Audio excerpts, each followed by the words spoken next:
problematizar a la corrupción en tres momentos distintos. El primero está en la celebración del contrato, es decir, la adjudicación del proyecto. ¿A qué me refiero en términos técnicos correctos? En el procedimiento de adjudicación, en la etapa de calificación de postores. Sabemos que lo usual es que obtenga el proyecto aquel postor que ofrece las mejores condiciones técnicas y o económicas. Pero justamente la corrupción cambia ese esquema teórico y genera de que el postor que obtiene la buena pro no sea el mejor o el más eficiente, sino aquel que incurrió en estas prácticas corruptas. Es un primer momento donde la corrupción se produce en la contratación pública. Pero no es el único, porque una vez superado este evento, pasamos a la siguiente etapa, que está en los sobrecostos.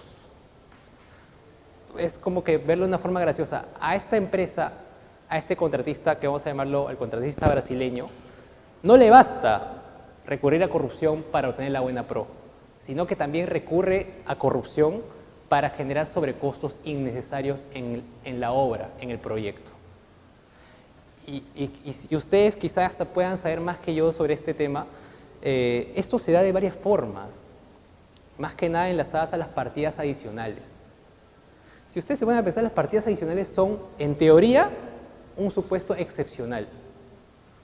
En teoría es excepcional la partida adicional.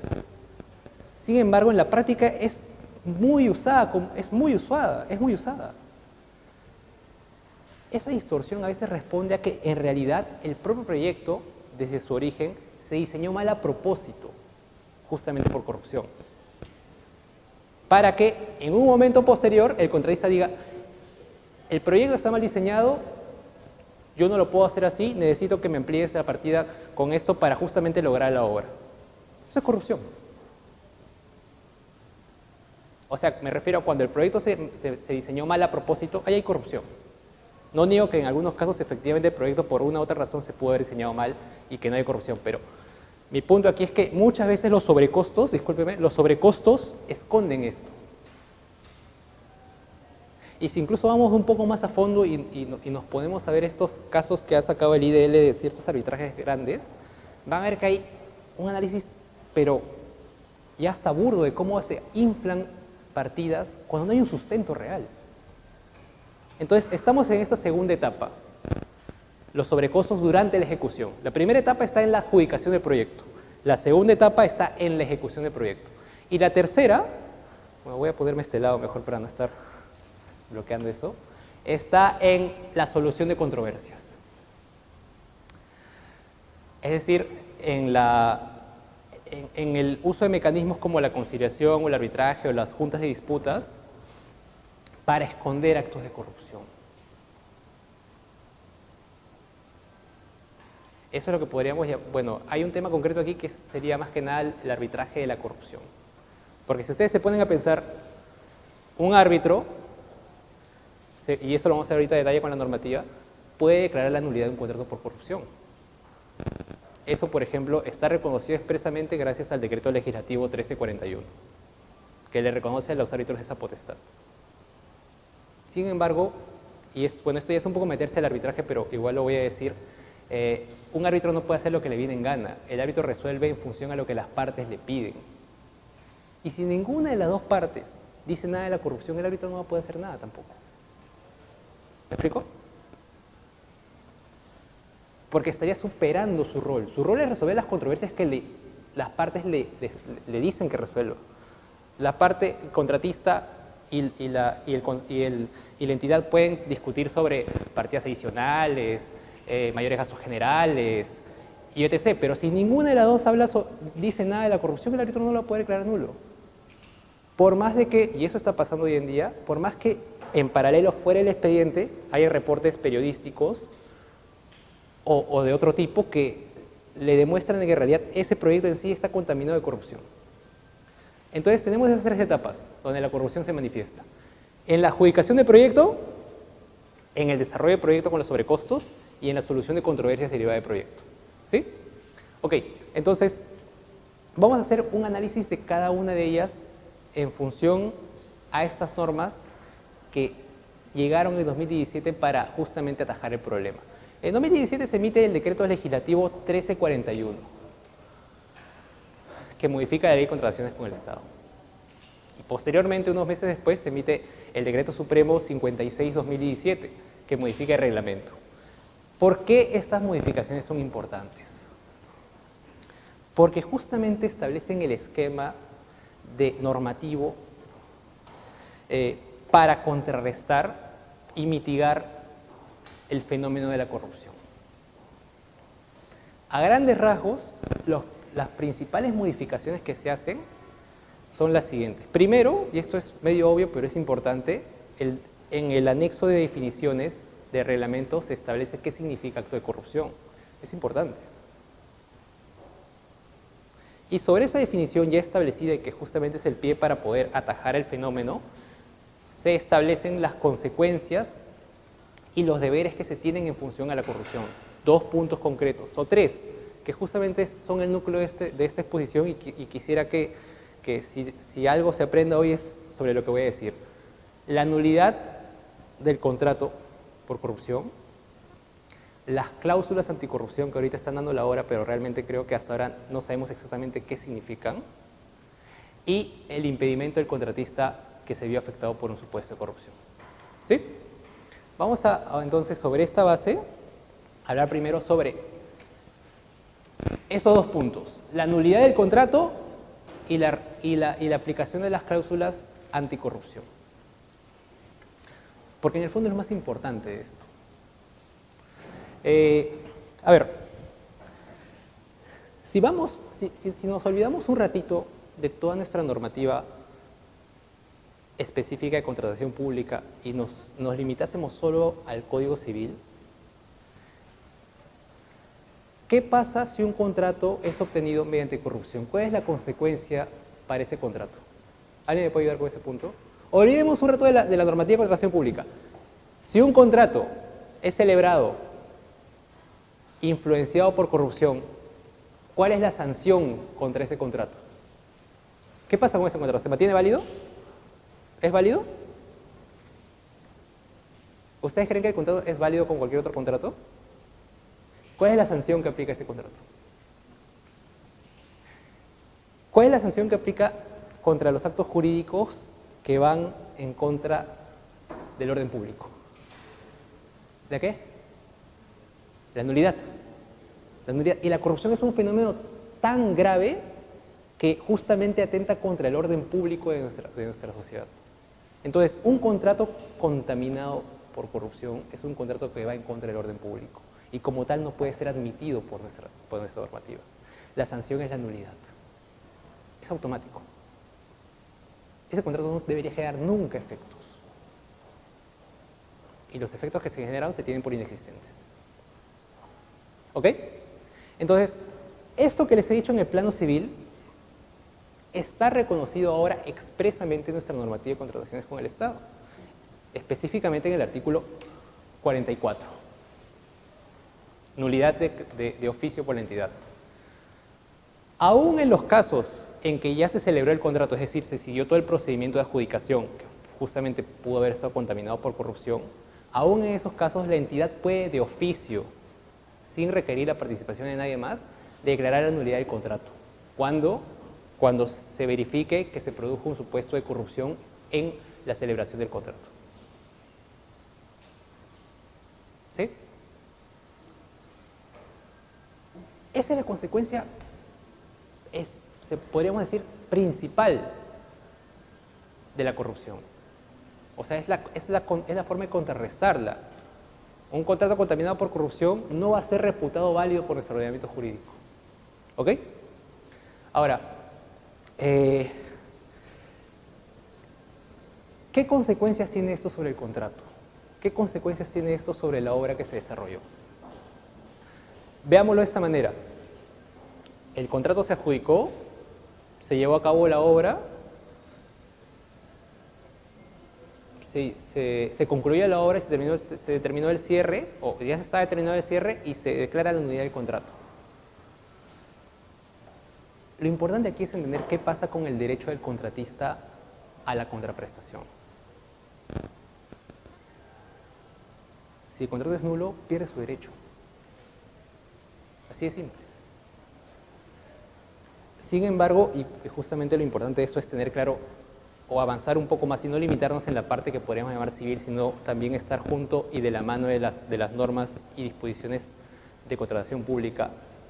Sin embargo, el contratista, aun cuando el contrato se haya declarado nulo y aun cuando no tenga un derecho a un pago contractual, puede iniciar la acción de enriquecimiento sin causa. Sí, eso está en una opinión, por ejemplo, para las nulidades. Aquí está. No obstante, aun cuando una entidad hubiera declarado la nulidad de un contrato, si el proveedor ejecutó prestaciones a su favor, tendría el derecho de exigir que la entidad le reconociera el precio de dichas prestaciones, ello teniendo en consideración lo dispuesto en el artículo 1954 del Código Civil, que es norma de enriquecimiento sin causa. Ahora, quiero que quede claro este tema. Lo que dice esa opinión es que puede pedir enriquecimiento sin causa. No estoy diciendo que la merezca. Puede pedirla. El tema complicado es si la merece. No hay una opinión o pronunciamiento del OCE concreto sobre casos de corrupción, pero lo que el OCE dice es que para que proceda el enriquecimiento sin causa, el contratista tuvo que haber actuado de buena fe. Mejor dicho, no para que proceda, para que se declare fundado el pedido de enriquecimiento sin causa, el contratista tuvo que haber actuado de buena fe. Pero un contratista que estuvo involucrado en un acto de corrupción no actúa de buena fe, pues. Entonces, y eso es quizá lo importante de aquí, siguiendo el camino de la nulidad, el contratista perdería todos sus derechos. Lo cual en realidad, no me malinterpreten, es lo justo.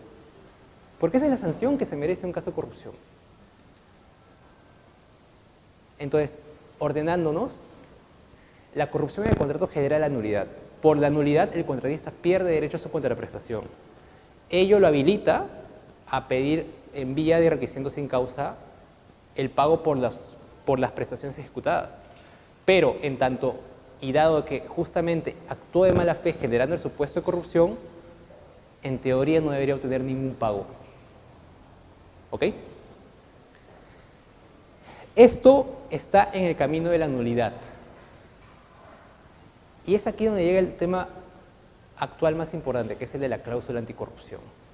Porque miren, si por la corrupción el contrato de por sí es nulo, yo me pongo a pensar, ¿para qué necesitamos una cláusula anticorrupción? ¿Por qué es necesario regular cláusulas anticorrupción si justamente con la nulidad, que según la norma puede ser declarada de oficio por la entidad, se le impone la máxima sanción posible al contratista? ¿Por qué tenemos cláusulas anticorrupción? Y más que nada, ¿qué son cláusulas anticorrupción? Bueno, entonces vamos a saltar entonces del tema de la nulidad del contrato al tema de las cláusulas anticorrupción. ¿Qué son estas cláusulas? ¿Qué las caracterizan? Y justamente sobre ello podemos entender qué las diferencian de la nulidad de oficio que puede en cualquier momento declarar la entidad. ¿Sí? En realidad, las cláusulas anticorrupción en nuestra normativa peruana tienen un origen en el contrato del gasoducto sur peruano. El contrato del gasoducto sur peruano es el primer contrato, o quizá uno de los primeros importantes que establecen una cláusula anticorrupción.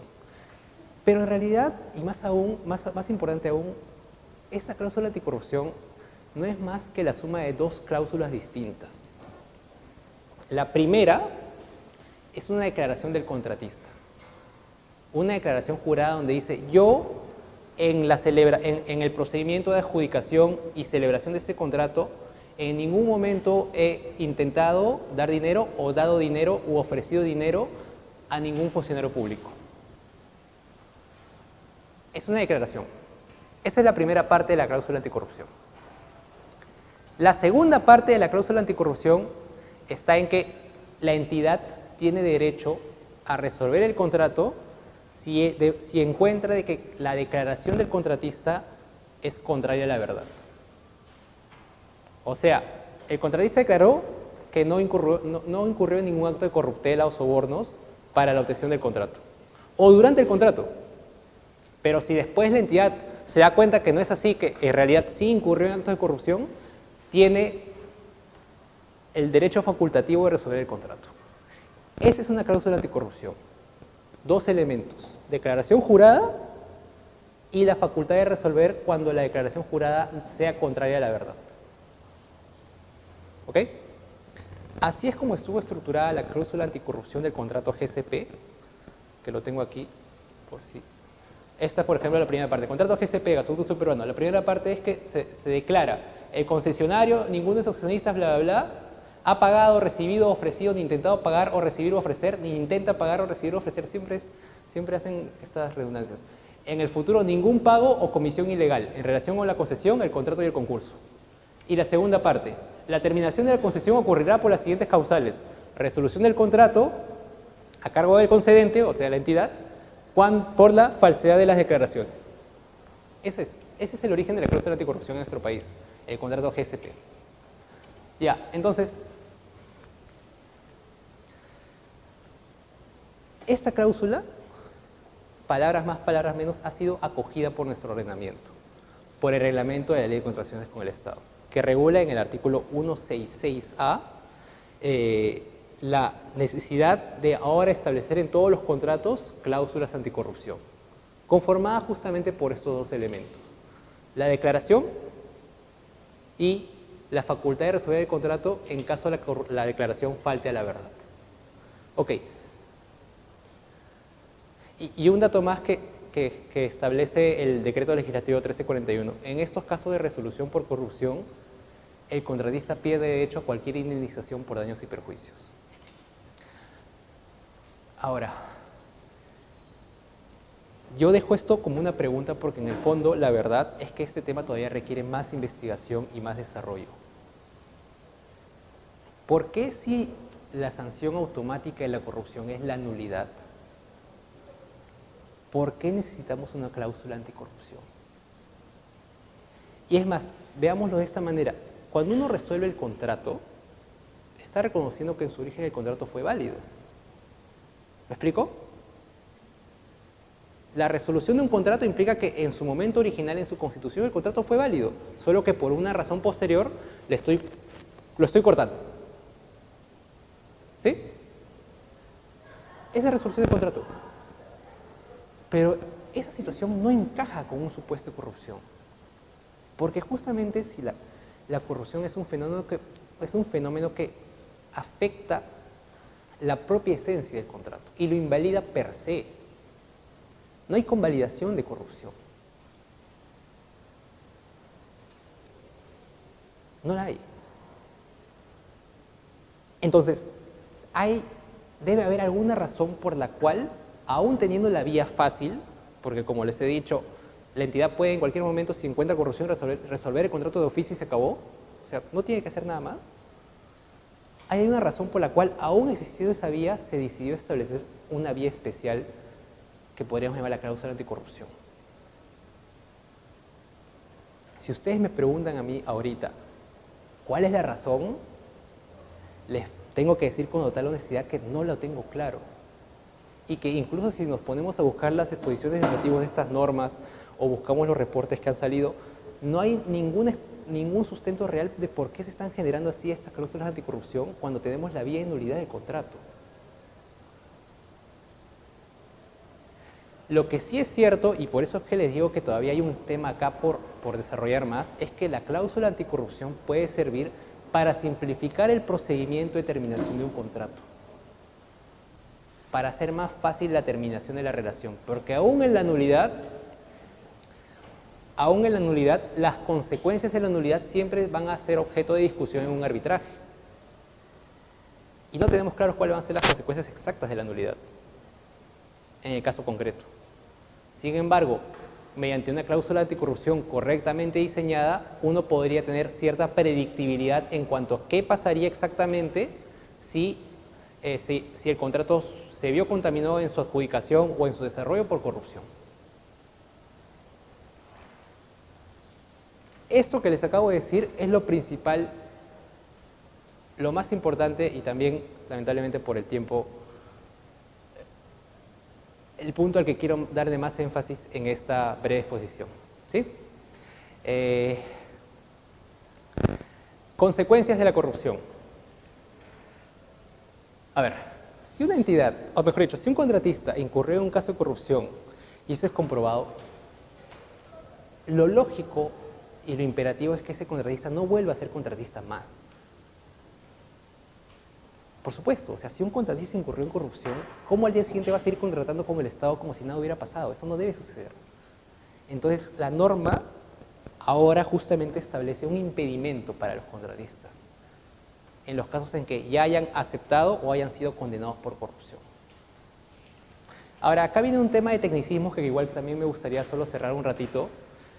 Naturalmente, ustedes deben saber, una empresa no comete el delito, son las personas. Societas delinqueren non potest, o sea, las personas jurídicas no matan, por ejemplo. Las personas jurídicas no roban.